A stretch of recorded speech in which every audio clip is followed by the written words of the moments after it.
So next up, we have Cirpo. Welcome, and we're very happy to have you here tonight. So we've seen some cool tools, developer tools, being presented on this stage tonight, and also talked a tiny bit about practices and how to do things. But I think having you here is actually really exciting because you add experience that few people have, which is in building DevX teams. So yeah, we look forward to you sharing your learnings. This is, I think, interesting for anyone that is at a company that cares about developer experience and wants to understand a little bit better of how to get going. So yeah, thanks for having me. Yeah, you're very welcome here. So I'll get off and leave it to you. Thanks, Michael. Hi, everyone. So yes, this is going to be a presentation, not about a product, but about a story, about my story, how I built a developer experience team for the past 4 years. So my name is Cirpo. I'm Italian, of Belgium as well. I grew up in Italy. At the moment, I'm living in the UK, in London, for the past 6 years. And I'm an engineering manager that is deeply in love in supporting, empowering teams, especially when we are talking about developer experience and internal tools. You can find me on Twitter as Cirpo or on LinkedIn as Cirpo as well. And I would like also to hear from you because this is a presentation. I'm going to share my experience, and the goal is also for me to find other people that have similar experience so we can share and discuss it. So before digging into the story of how we set up a developer experience team in the past 4 years, let's try to give a definition about what's the developer experience. It's a topic that is a hot topic nowadays compared to 4 years ago when we started, and there's still not a specific or a common definition. So I will give mine, or the mission of our team. For us, developer experience is to empower every engineer to build the best products and reach their goals by providing the best tools in a supportive and responsive way. So yeah, there's a lot in this mission, but I think every single word in this mission is very truly important. And I will try to dig a little bit in the story today. It's going to be very challenging because when I prepared this presentation, I had to stick everything in 25 minutes, 30 minutes, and there's a lot to say, and probably there will be a lot of things that are left out. But these are the things that I think that are the most important, at least for me. Another thing that I wanted to say is that it seems that DevX is a new thing. I disagree with that. Probably now we are putting a label to something that always existed, and given the fact that development in general in the tech industry is moving a lot towards more independent, autonomous teams, microservices, and all these kind of things, probably that's why developer experience is becoming a hot topic or something to invest in. So that's why I stick to the fact that every company has a developer experience, but not every company has a developer experience team. We started 4 years ago. We were just 3 engineers. And at that time, I said, oh, it would be great to have a bigger team. But probably that was the best thing, to start small. Also because the idea of building tools, helping other developers and other engineers, it was cool, but we still didn't know how, or we still had to find our ways. After 4 years, the team grew organically, and we ended up with 12 engineers and growing. We started small, as I said, focusing more on the front-end teams, supporting the front-end teams, and from there we also expanded in other areas and supporting other engineering teams. We started as a team of only engineers, myself as an engineering manager and other engineers, but then we kept that model, and not because we don't think that other, other professional with the skills like product owners, project manager, agile coaches, business analysts are not important. They are, but we were also managing all those kind of aspects ourselves, and it seems that it was a good decision to continue in that way.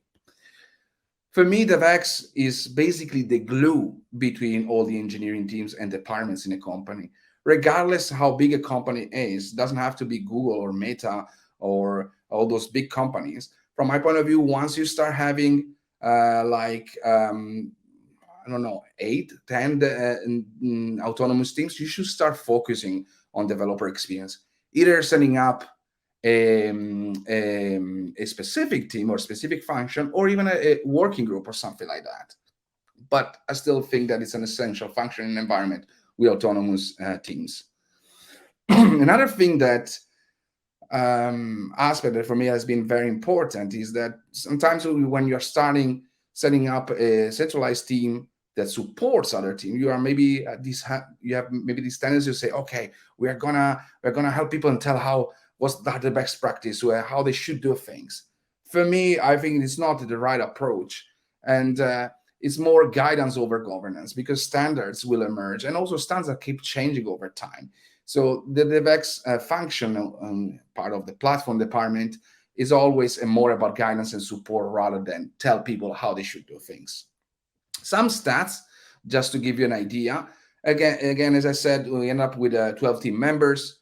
We counted that lately, and we have like 76 services projects under our portfolio, big and small, 100 GitHub repositories. And we also deploy a lot in production. With the average, we have 2.3 deployments per day.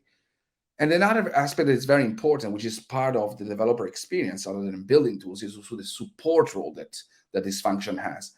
In 2020, we had like 321 threads in our DevX team support channel, and we doubled up in 2021. Why? Because yes, the company grew. Also, the engineering department grew a bit, but at the same time, we start having more and more products and projects under in our portfolio. So we had to support more, and almost 4,000 messages in our support channel in 2021 overall.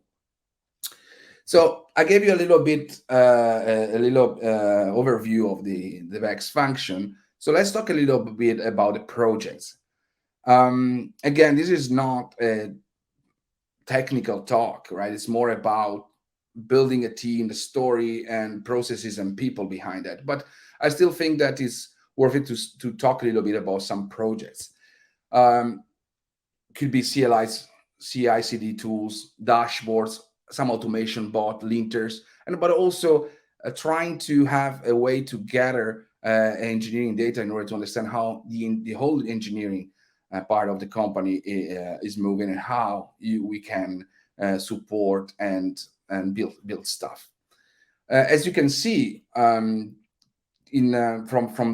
the kind of project that we are taking care of, there are several, let's say, skills that are required in developer experience. You can have front-ender, back-enders, full stack, infra.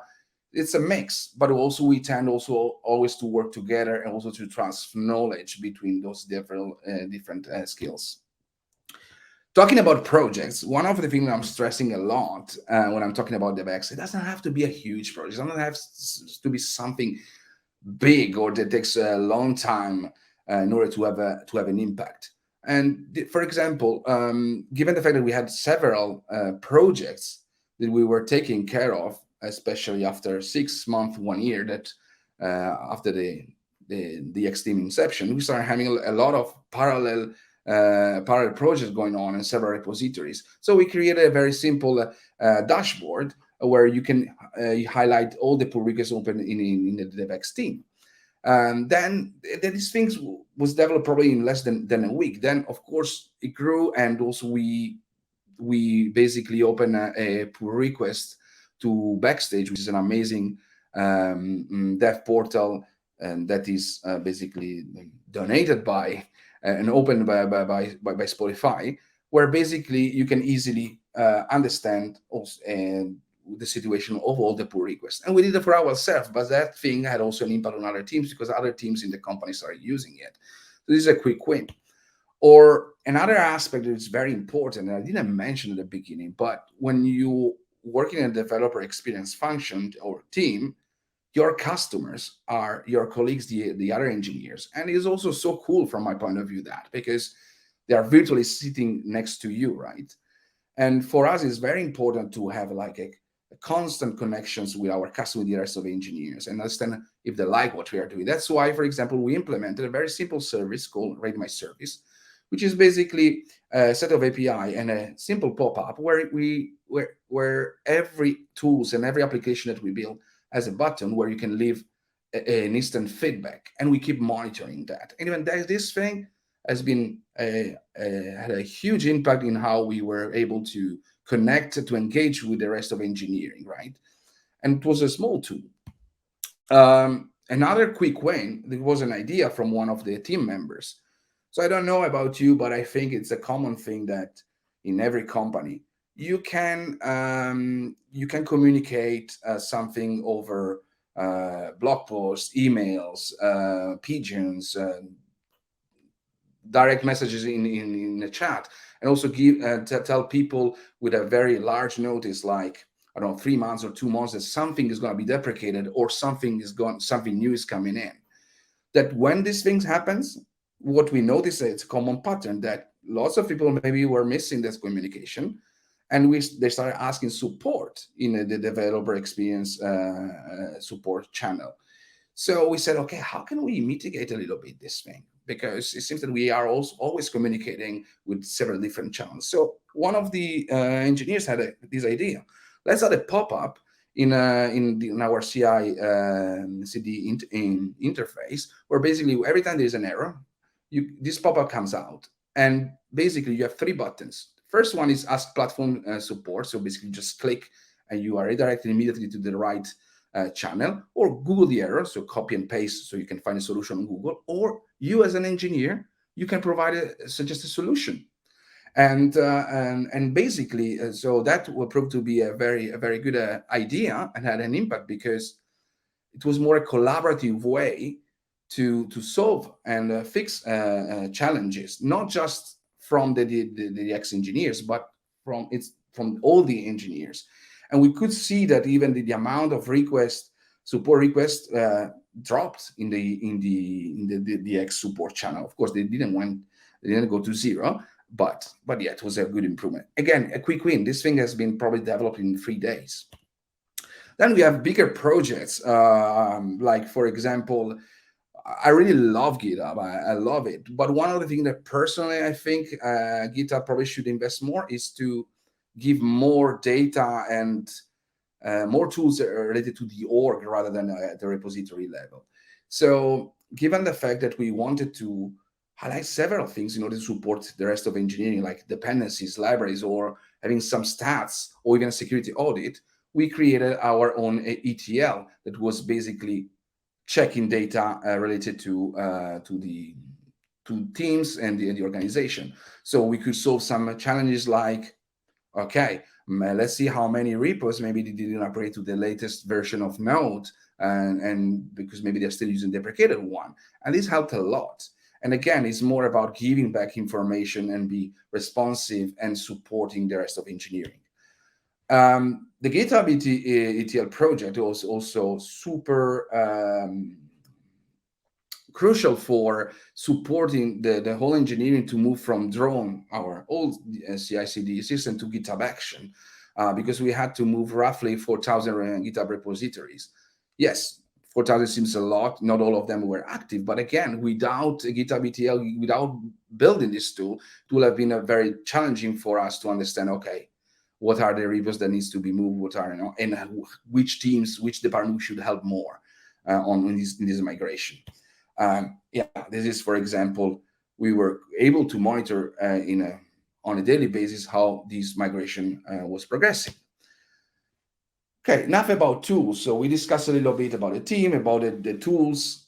Let's talk about the Vexer. Okay, so what could be the characteristics of the Vexer? I want to say that, of course, I think that a healthy team in general is a team where you have a very diverse team from every angle, from every aspect, cultural, ethnicity, etc., but also from the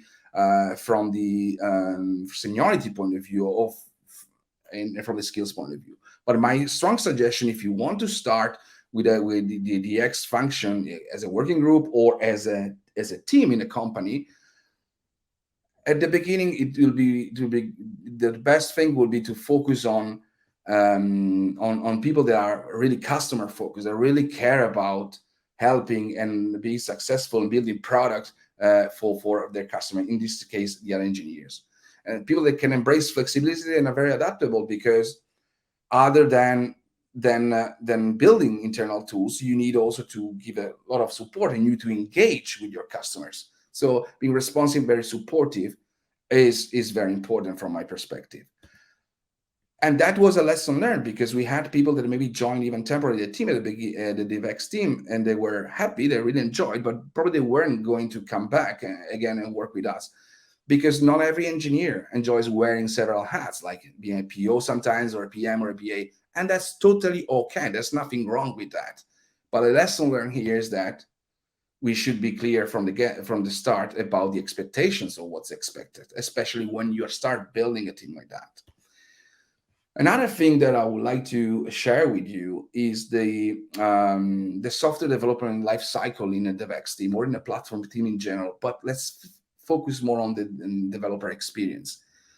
It's a little bit a different game from my point of view, working in the X team or DevX team compared to a product team, because you can iterate way faster. Okay. Of course, we also follow all the best practices. We want quality. We want good documentation. Documentation is super important, especially. But some stuff are a little bit different. Not all the rules, the best practices, etc., for a consumer product apply to internal tools. You can somehow cut some corners. For example, you don't have to support every possible browser, right? You don't have to be pixel perfect. You can ask immediate feedback to your customers. They are there next to you. And there is a less, maybe, manual Q&A and those kind of things. And you can experiment more. So it doesn't have to be perfect at the beginning. You can iterate faster. And you can fail a little bit more. Of course, there are some internal tools that are very mission critical. So in that case, it's another story. But there are a lot of tools and small stuff that maybe they don't have to, where you can apply this kind of ways of working. Talking about ways of working, let's talk a little bit how we prioritize, and how our ways of working evolved during the time. We started when we were just 3-4 engineers with a 2 weeks Scrum sprint approach. Rest of the company was the most common approach, and it worked pretty fine at the beginning, because at the beginning we were just focusing on one big project and two small tools. But at the end, when we started working on more two internal tools, we find out that it was the 2 week sprint approach didn't work that much, because usually when we have a 2 week sprint, you have one goal or maximum two goals.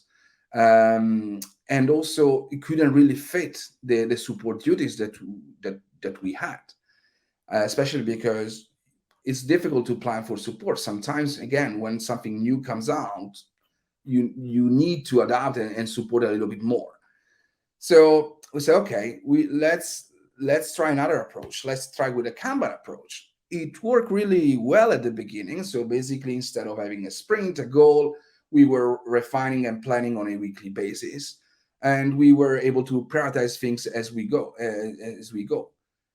But after a while, even if we were able to provide value, we find out that people were siloed inside the team, because you were just thinking about what we are going to deliver and work on this week, and you were losing somehow the short, long-term goals, missions, and stuff like that. Especially when maybe new projects were coming in, or new ideas were coming in. Not all the team were involved in that, even though we were trying to share as much as possible. So say, okay, Scrum is not working for us, Kanban is not really working for us.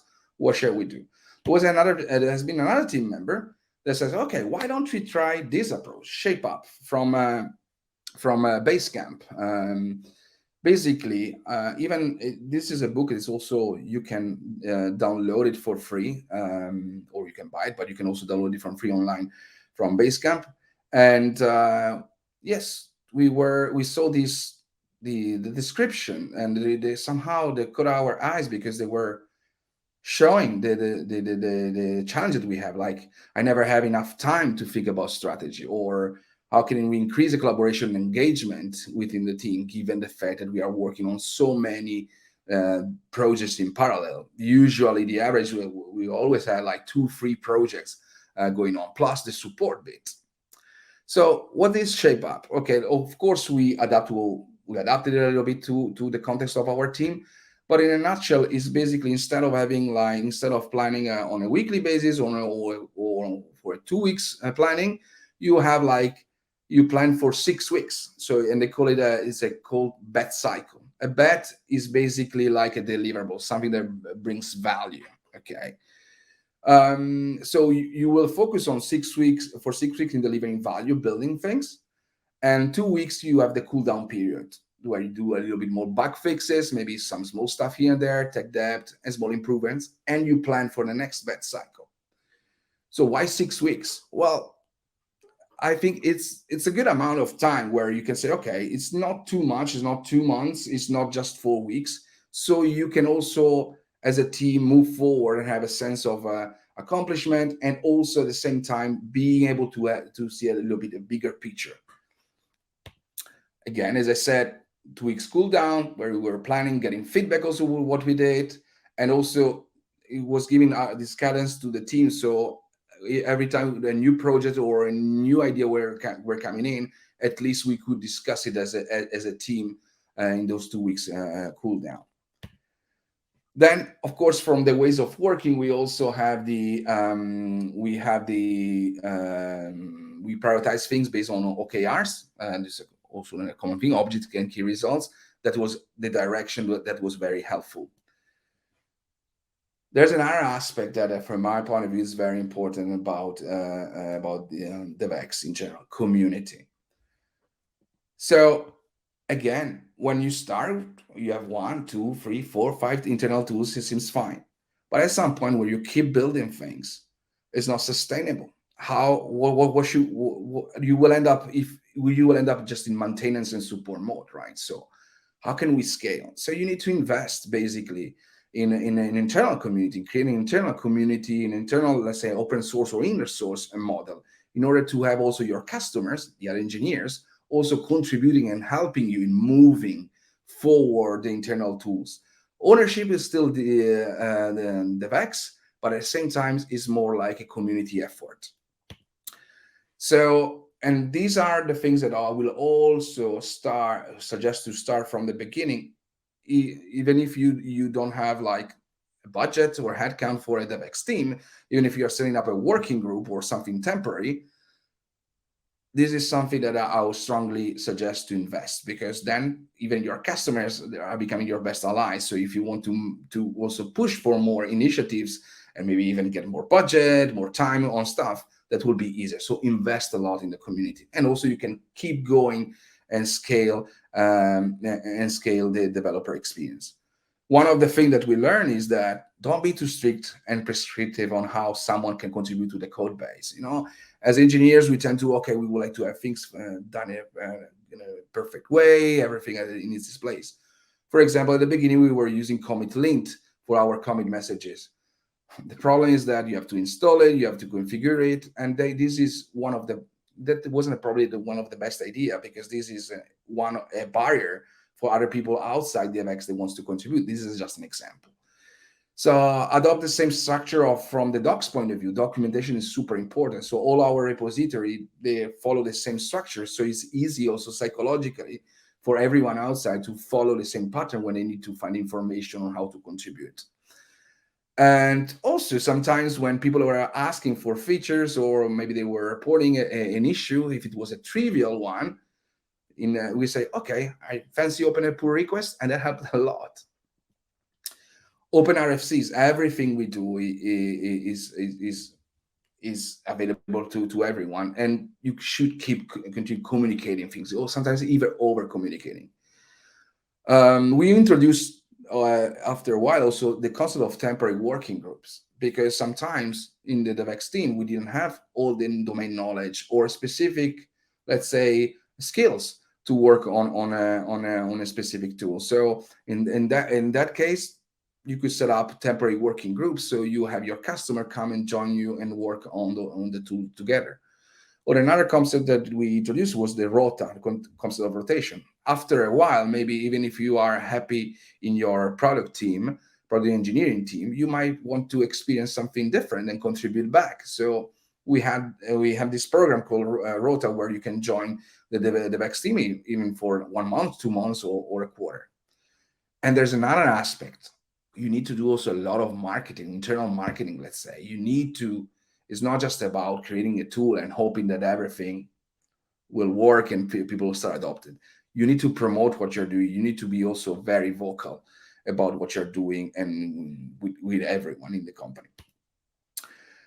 And as I mentioned before, it proved that it was also a good investing in an internal community, because one of the stats after 1 year of developer experience we got some stats from at the end of the year about the DevX support channel, to see, okay, who are the people that are replying the most or are helping the most. And we find out that in the first 10 people, let's say, not everyone was in the DX team. There were people from other teams, not even related to platform, that were just helping us in solving and supporting our colleagues, our customer. And that's beautiful from my point of view. Last thing is that try to rely as much on data as you can. Sometimes it's very difficult because, especially when a company keeps growing, or maybe you have a reorg and all these kind of things, data are not consistent. But try to rely as much as you can on data, because your backlog for the DevX could be potentially infinite, right? You can have tons of ideas. The problem is that which ideas, which tools, which initiatives shall I focus on? Sometimes you have a proper direction from the company or from your department, but how can you validate that idea will have an impact, a real impact on other engineers? So you have to rely on it as much as you can. And it's always a trade-off. What kind of data? Feedback. As I mentioned before, creating that tool where anyone can easily, with one click, give a feedback, even just rating the tool and suggesting changes. It proved that to be very beneficial, because also sometimes you release a tool, you get a feedback on that, but then the tool keeps evolving, so you need to keep getting feedback on that tool, right? Another thing that we do is to monitor topics on main engineering channels in general, public channels. So you listen, right? So especially with a pandemic or remote working nowadays, some chats are not happening anymore at the coffee machine. So monitoring, also seeing what kind of topics people are discussing in the public engineering chat, helps you to understand where you should focus. Surveys, and also gather a lot of data from a GitHub or from other repos from the code base, just to understand, okay, is there any areas, anything that where we can support any specific team or department, and in general try to monitor the software life cycle across the whole company. So yeah, I know that I brought up a lot of different topics, and probably every topic it's like a 20 minutes discussion on its own. But yeah, just to get to the end of this presentation, these are my main lessons learned, or also what we learned as a team during the past 4 years. Like, as I said before, start small. I keep getting a lot of questions from people. Hey, Chip, I would like to start with the DevX team, but how can I convince my boss? I mean, yes, it would be cool to already have some allies from the start on the top, but it doesn't work like that most of the time. And so in order to convince someone, you need to prove that something will bring value and will have an impact. So even if you don't have the headcount or the budget or whatever, so try maybe to find another 1 or 2 other engineers that would like to solve a problem that could have even something small. And based on that, you build from there and you build your case. As I also mentioned before, try to find a recruit, especially at the beginning, engineers who care about the product as well as code.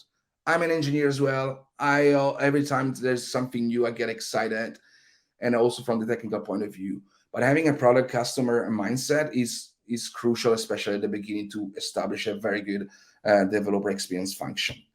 Really rely heavily on data, as I said before, continuous feedback, Google Analytics, for example, survey, monitor some conversation. It sounds weird saying monitor conversation, not spying, of course, but GitHub and all those things. Drive community contributions to scale the X effort. And this is probably one of the best lessons learned from my point of view. And try to build tools that interact across the whole development cycle. Lou Bichard, he was like an amazing principal DevX engineer. He wrote a blog post about the lesson learned during the years. And before writing it, he asked on the Twitter sphere, I need your help. I'm writing a reflection on how our developer experience team has grown over the last 2 years, struggles, success, etc. What question would you have want answered? And Sean says 3 things. And the last thing was, what's the single most effective decision you made in the entire 2 years? From my point of view, the most effective decision was, again, to heavily investing in an internal community, investing in people, because you can have the best idea for a tool, you can have also the most talented engineers, etc. But if you don't take care of the people side of the developer experience, things will not work and things will not scale in the end. From my point of view, it's always about people. And with that said, thanks a lot for listening to me. Again, there's a lot of other things that I would like to share. We can also do that somehow offline or after the conf. My DMs are open, so you can find me on twitter.com/Cirpo, or even my message, you can write me on LinkedIn. So thanks a lot, and I hope to hear other stories from other people as well about DX.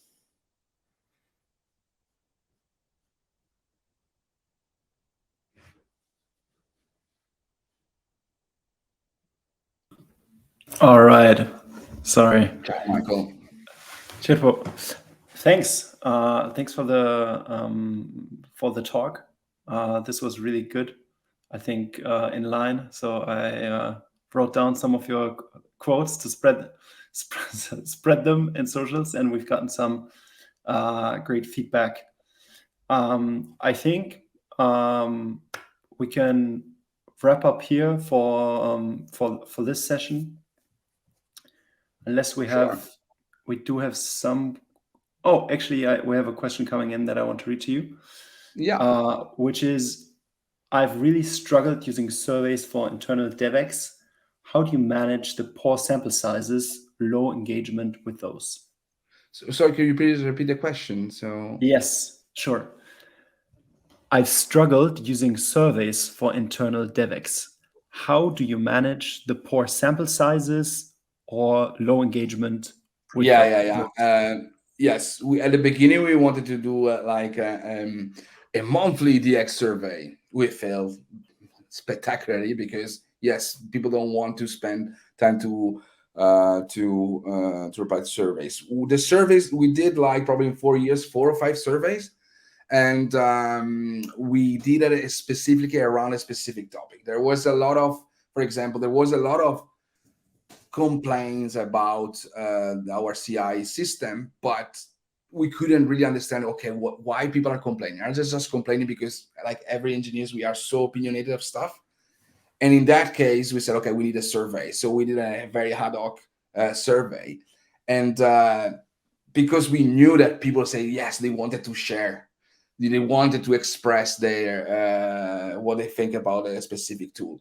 But yeah, in general, we don't heavily rely on those kind of things. One of the things that we do sometimes is that when we do the demo or when we have a specific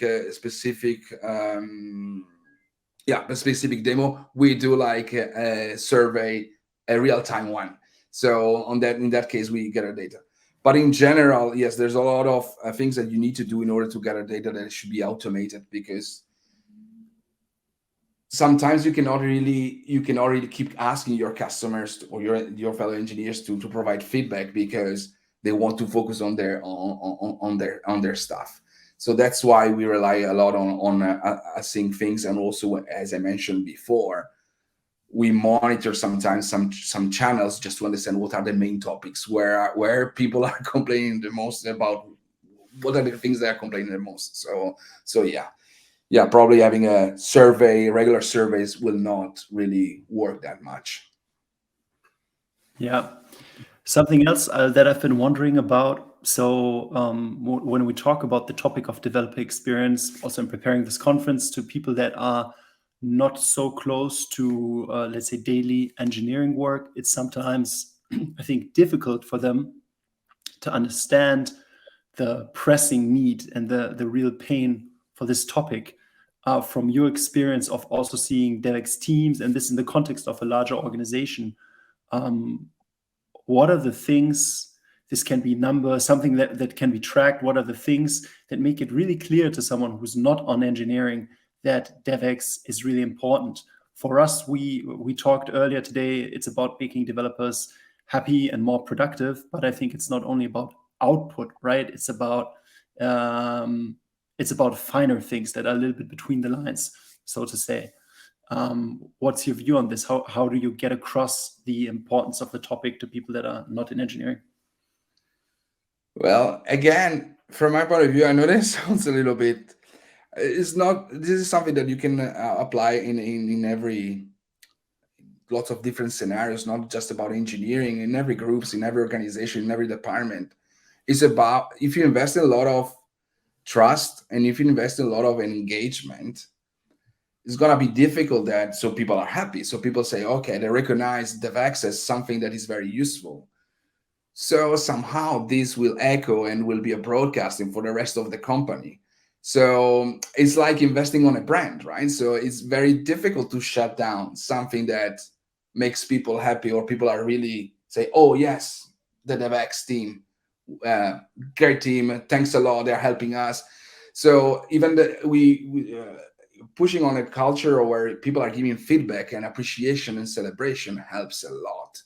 So then it's difficult to say, oh, okay, we don't care about developer experience. Well, there are so many people that are rooting for us or that are happy about that things, and that at some point you don't even have to somehow convince that it's something that. And also you have data. Data is very important in the sense that you need to prove that you have an impact. So that's the thing. But I guess even with this amazing conference, given the fact this topic is ramping up, right? So probably now we are talking about as a new thing. Probably in 5-10 years, say, yeah, in DevX, yeah, it's a common thing, like TDD or like Git and version control system like 10-15 years ago. So yeah. So I have one more, and maybe a little bit difficult, or you will just answer actually one of the things that you already talked about. But if you could recommend to anyone watching who does not have a DevX team on their organization, one habit to pick up, or one practice to consider doing in the future, or a tool to look into, is there anything that kind of sits top of your mind that you would talk about? Like, this is something where you start. And I do have an idea of what you're going to talk about. Yeah, the thing, unfortunately, I'm going to review myself, is really investing in people and making connection and stuff like that. I didn't mention that, but out of 12 people that are out of the, let's say, overall, over 4 years, the 15, 16 people that have been in DX, 14 of them, they were internal hire. So this is something that says a lot, right? So because looking in your team, in your organization, you will for sure have people that would like to push for some stuff. You just need to give them space and create an environment where they are able also to contribute in this way. Yeah. It comes as So no there's no surprise. tool or book that I have to recommend, unfortunately, not at this stage. I had to ask though. Well, final point. You see DevXConf evolving. We have lots of different speakers from different domains and tools. Is there anything, maybe to get a little bit of feedback here from you, is there anything you'd like us cover in a future edition? Some perspective on DevX that you think people don't really think about enough? Yeah, I think the developer experience is also getting way bigger. Is not just about tool, and I think also this topic emerged even in other presentation. So I would also have some sort of different tracks or different more. Yeah, there's the technical bit, the tools, and there's also the cultural bit, right? So now the DevX and DevRel somehow, I think probably from my point of view, the best DevX is like also the DevRel 360 experience. And being also a manager, my main job is, yes, I like to code, I like to also to contribute technically, but I'm more focused on helping, supporting, empowering individuals and teams. And I think this is also the DX. At the moment, it's easy to sell DX as more like the tools also to the business, but I would like also to have more of these kind of topics also in a where we can discuss more about it, and about our culture, about more about processes, about more about people, and stuff like that. I hate the word processes, but yeah, you get the idea. Well, I'm happy to hear that, because in our intro slides, we talked about this 360-degree perspective on developer experience. That's not only the tools. Tools are important, but kind of culture, the community aspect of it, right? And well, processes and best practices. Well, thanks for taking the time, Cirpo. Really, really great to have you here. Thanks for having me.